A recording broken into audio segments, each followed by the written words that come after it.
Hello, welcome to my library floor. I couldn't be bothered to stand up today, so we're on the floor. I don't think you've seen this particular angle. Welcome to the floor. Today, I'm going to talk about some manga. I was looking at my manga shelf earlier and realised I've got a fair number of volume 1s of things that I've got continuations to. Like, I've got volume 2s, I've got, in some cases, up to volume 6 or 7 of things that I haven't even started yet. Which is really bad. So I thought we could go through some of the volume 1s that I've got on my manga shelf. My manga collection is not enormous, so I've got a few, not loads.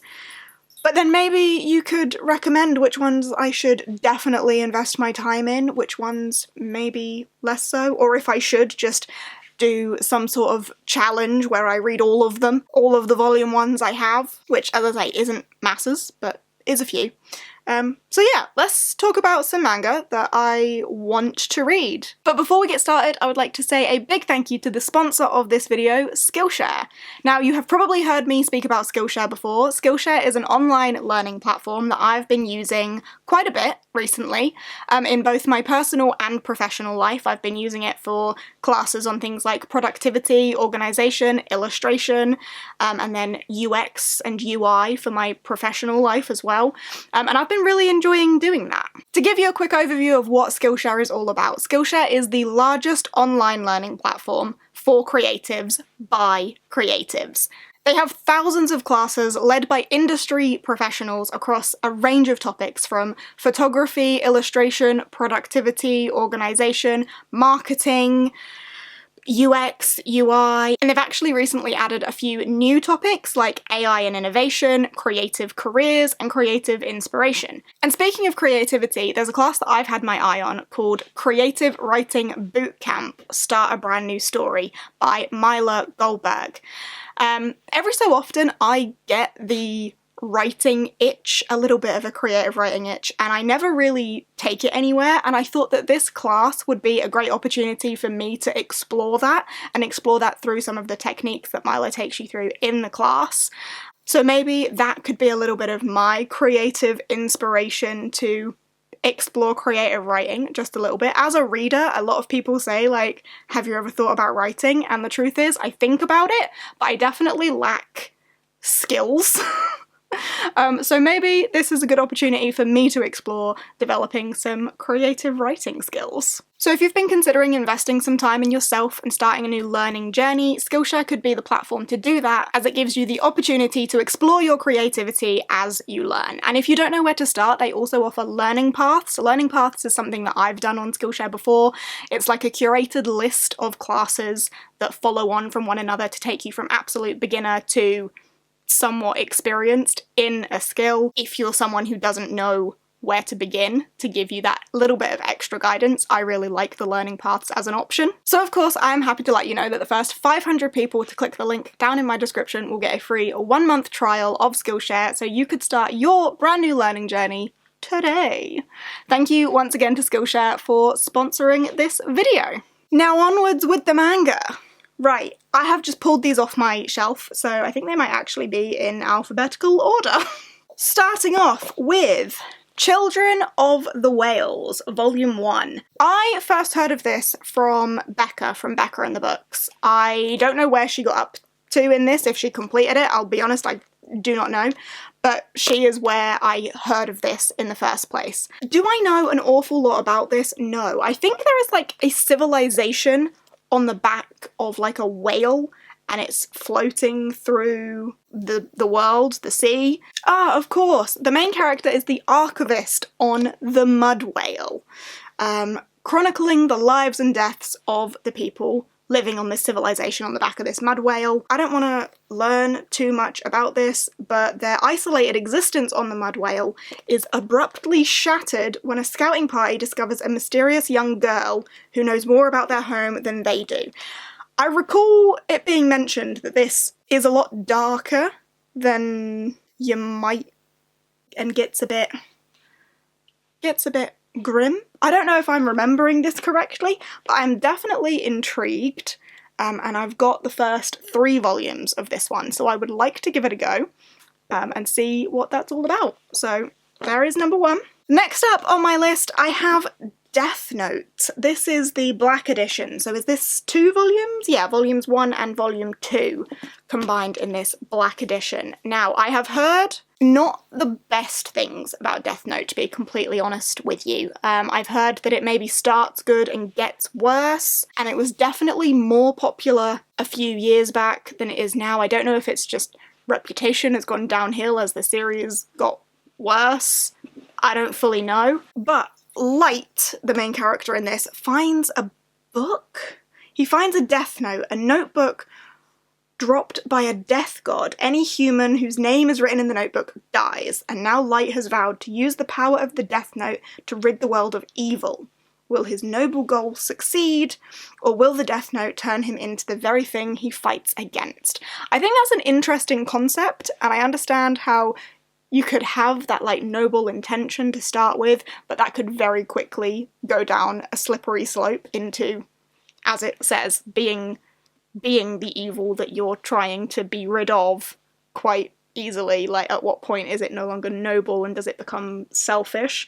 I'm intrigued, but I don't know if it's worth starting if the rest of it isn't as good. So if you've got opinions on this one, let me know. Next up, I have Fruits Basket. Is this a bind-up, or is this is Collector's Edition 1. This is the only one I have of this. I know very little about this, but I have been told that this might not actually be my cup of tea. A family tragedy turns her life upside down. A plucky high schooler takes matters into her own hands and moves out into a tent. She pitches her new home on private land belonging to the mysterious Soma clan. The family have a secret of their own. When embraced by the opposite sex, they turn into animals of the Chinese zodiac. Yeah, I'm not gonna lie, I don't know if that is gonna be something that I'm gonna enjoy. Do I give this a go? Do I think that maybe it's not for me? I'm not sure about this one, so again, would like your opinions. I don't know anything about, like, the reputation of the series as a whole. Like, I don't know if it's good, if it's bad. I just know that a few people have told me that I might not like it. But I've got it, so what do I do? Next up, I have got Solo Leveling Volume 1. Do I have volume 2 of this one? No, I don't. I only have volume 1 of this one. And I'll be honest with you, the reason I have this is because Steph loves this. I think she's like 7 or 8 volumes into this now, but she loves it. Do I know anything about it? No. The weakest hunter of all mankind. His contribution to raids amounts to trying not to get killed. Unfortunately, between his mother's hospital bills and his sister's tuition and his own lack of job prospects, he has no choice but to continue to put his life on the line. When an opportunity arises for a bigger payout, he takes it, only to come face to face with a being whose power outranks anything he's ever seen. This sounds fun. I like the sound of this. This sounds like some sort of RPG game, is what I'm getting from this. I don't know if that is accurate, but that's the vibe I'm getting. This sounds like fantastical fun and a hunting party with monsters and mayhem. Oh, and it's full colour as well. How did I not know that? Have I never flicked through this? Apparently not. Next up on my list, I have Blue Exorcist Volume 1, and I do have Volume 2 of this one, so I hope I like it. This is one that I remember reading the blurb of and thinking, oh yeah, that sounds really good, so I got Volume 1 and Volume 2 together. It was a long time ago that happened, so I haven't read them and can't remember much about them. Fight Hellfire with Hellfire. That sounds like a good time. Raised by Father Fujimoto, a famous exorcist, Rin never knew his real father. One day, a fateful argument with Father Fujimoto forces Rin to face a terrible truth. The blood of the demon lord runs in Rin's veins. Rin swears to defeat Satan, but doing that means entering the mysterious True Cross Academy and becoming an exorcist himself. Can he fight demons and keep his internal bloodline a secret? This also sounds like a fun time. I can now completely understand why past me picked this up, read that, thought, heck yeah, and bought Volume 1 and Volume 2. Because I'm getting those same feelings again.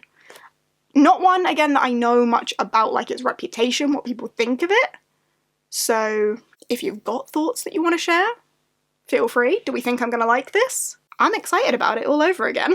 Next up, I have Burn the Witch, Volume 1, which I believe is part of the Bleach world, and I don't have any Bleach. Here's the cover. I love the slipcase sort of situation that this has got going on. I've never read anything in the Bleach world though, so I don't know if I can read this. If you know, please let me know. Behind the world you think you know lies a land of magic and fairy tales. But reverse London isn't the pretty picture that's painted in children's books. Fairy tales have teeth, and the dedicated agents of Wingbind are the only thing standing between you and the real story. Dark fairy tales? That sounds so good.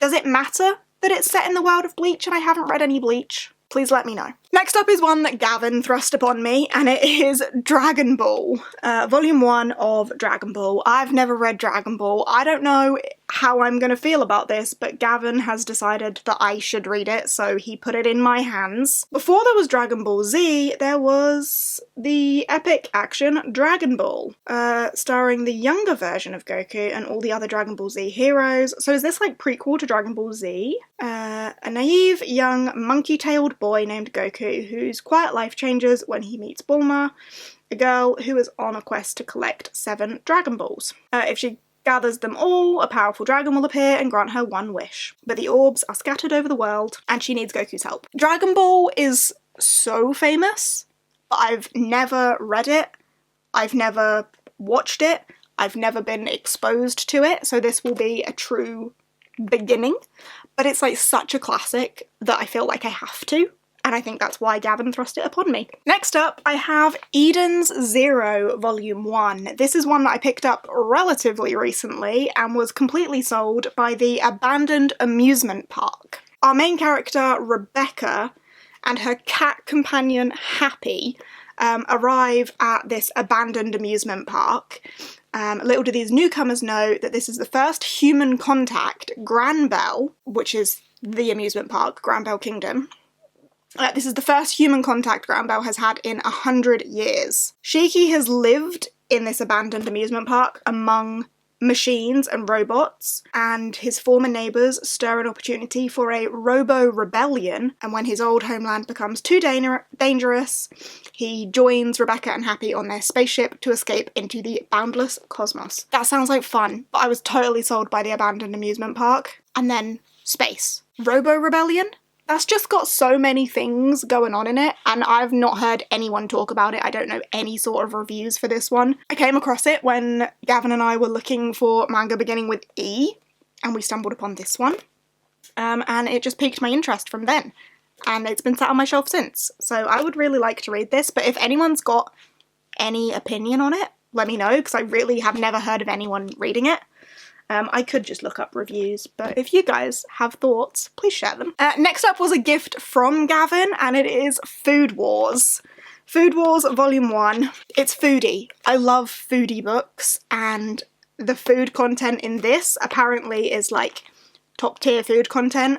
Like, people appear naked after they've had really good food, because like the food is that good. It's almost like a sexual experience having the food, I think.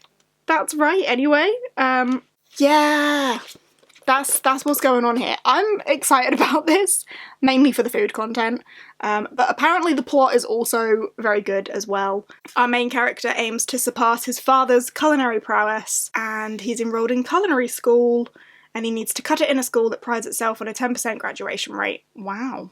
This sounds fun. It's foodie. I'm gonna love it.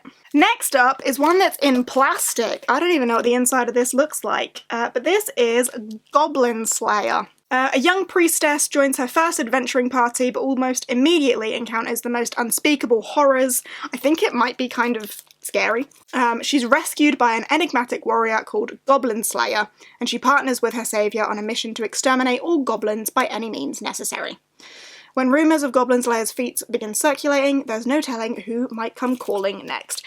Again, this gives me like fantasy RPG vibes, but kind of gruesome as well. I don't know. I Oh, it does have parental advisory warning, and it is wrapped in plastic. Who knows what's in here? Not me. Next up, I have Full Metal Alchemist. I have volumes 1 to 3 here in this bind-up, and then I also have 4, 5, 6 in another bind-up up there as well. So I have a fair bit of this, and I haven't read any of it. But again, I feel like this is one of those classics that I don't know anything about. Alchemy is, you know, the power to alter the world.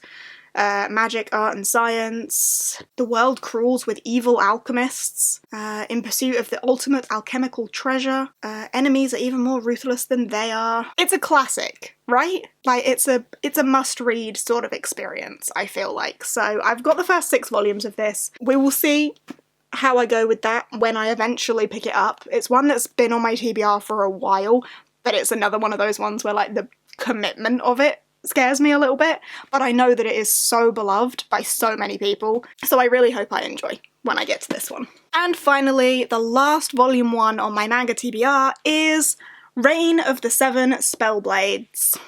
Ta-da! And this is a magic academy, and I seem to have a thing for magic academies or magic schools or something when it comes to manga. I feel like I've read a few magic school mangas, which is interesting because schools and academy settings are not normally my thing when it comes to novels, but I seem to lean into it a little bit more with manga, so that's an interesting observation. But it's springtime at the Kimberley Magic Academy, arrival of the fresh crop of first-year students. They come with wands and swords at their waist, ready to make their first steps on the road to magical mastery. However, beneath its brilliant facade of cherry blossoms, the Academy hides countless dangers and dark secrets, ready to take the lives of the unprepared. Could be a dark magic school. I'm excited by this. It sounds... how do I say this nicely? It sounds pretty, like, tame and regular and like something I may have read before. Like, for example, Witch Hat Atelier, you've got the kids learning magic in this atelier, and it's more dangerous than they thought, and I've definitely read other things like that, so it doesn't sound like incredibly unique, but it sounds like something I could enjoy, so I'm excited about that one. And there is all of my volume 1s. There isn't actually a great deal of them. Like, I don't think that's bad.